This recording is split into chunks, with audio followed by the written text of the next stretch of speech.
ഇത്തരമൊരു theatre response ഇതാദ്യം. Kingdom അനുഭവം പങ്കുവച്ച് വെങ്കിടേഷ്. വിജയ് ദേവരകൊണ്ടയെ നായകനാക്കി ഗൗതം തിണ്ണന്നൂരി സംവിധാനം ചെയ്ത ആക്ഷൻ ഡ്രാമ ചിത്രം കിങ്ഡം ജൂലൈ 31-നാണ് റിലീസ് ചെയ്തത്.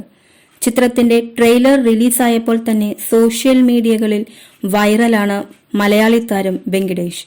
ചിത്രത്തിൽ വില്ലൻ റോളിലാണ് താരം എത്തുന്നത്. ചിത്രത്തിന്റെ വിശേഷങ്ങളുമായി നടൻ വെങ്കിടേഷ് ഏഷ്യാനെറ്റ് ന്യൂസ് ഓൺലൈനിനൊപ്പം ചേരുന്നു. കിങ്ഡം എന്ന സിനിമയിലേക്ക് കൃത്യമായി എങ്ങനെ വന്നു എന്ന് പറയാനറിയില്ല. അസോസിയേറ്റ് ഡയറക്ടറായ രവി എന്നയാൾ എന്റെ ഫോട്ടോ എവിടെന്നോ തപ്പിപ്പിടിച്ച് ഗൗതം സാറിനെ കാണിക്കുകയായിരുന്നു. ചിത്രത്തിലേക്ക് ഓഡീഷനൊന്നും ഇല്ലാതെയാണ് എന്നെ തിരഞ്ഞെടുക്കപ്പെട്ടത്.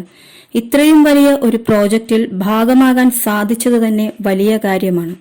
മലയാളത്തിൽ നിന്ന് തെലുങ്കിലേക്ക്, അതും പ്രധാനപ്പെട്ട ഒരു റോളിൽ എന്നത് വലിയ സന്തോഷമുള്ള കാര്യമാണ്. തിയേറ്റർ റെസ്പോൺസിനെ കുറിച്ച് കിടിലൻ റെസ്പോൺസാണ് കിട്ടിയത്. എന്റെ ജീവിതത്തിൽ ഇതുവരെ ഇങ്ങനെയൊരു എക്സ്പീരിയൻസ് ഉണ്ടായിട്ടില്ല. ഒട്ടും പ്രതീക്ഷിച്ചതായിരുന്നില്ല. ഞാൻ എല്ലാ പ്രേക്ഷകരോടും വളരെ ഗ്രേറ്റ്ഫുൾ ആണ്. ട്രെയിലർ ഇറങ്ങിയപ്പോൾ തന്നെ വളരെ വലിയ ഒരു പിന്തുണയാണ് ലഭിച്ചത്. ഒരു ജൂനിയർ ആർട്ടിസ്റ്റായി ഫിലിം ഫീൽഡിലെത്തിയ എനിക്ക് ഇത്രയും വലിയ അംഗീകാരം കിട്ടുന്നതും എന്റെ ഫോട്ടോസും വീഡിയോസും ആളുകൾ ഷെയർ ചെയ്യുന്നതുമൊക്കെ ഒരുപാട് സന്തോഷമുള്ള കാര്യമാണ്. ഞാൻ ജയിക്കണം എന്നാഗ്രഹിക്കുകയും പ്രാർത്ഥിക്കുകയും ചെയ്യുന്ന ഒരുപാട് ആളുകളുണ്ട്.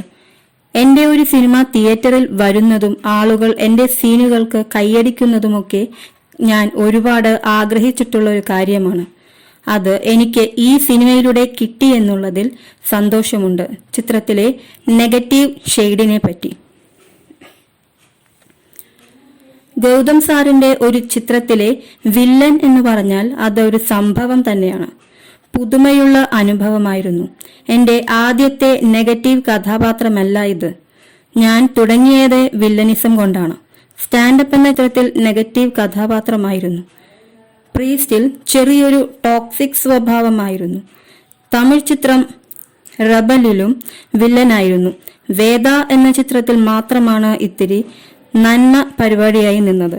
കിങ്ഡത്തിൽ ശക്തമായ ഡെപ്തുള്ള വില്ലനാണ് ഞാൻ.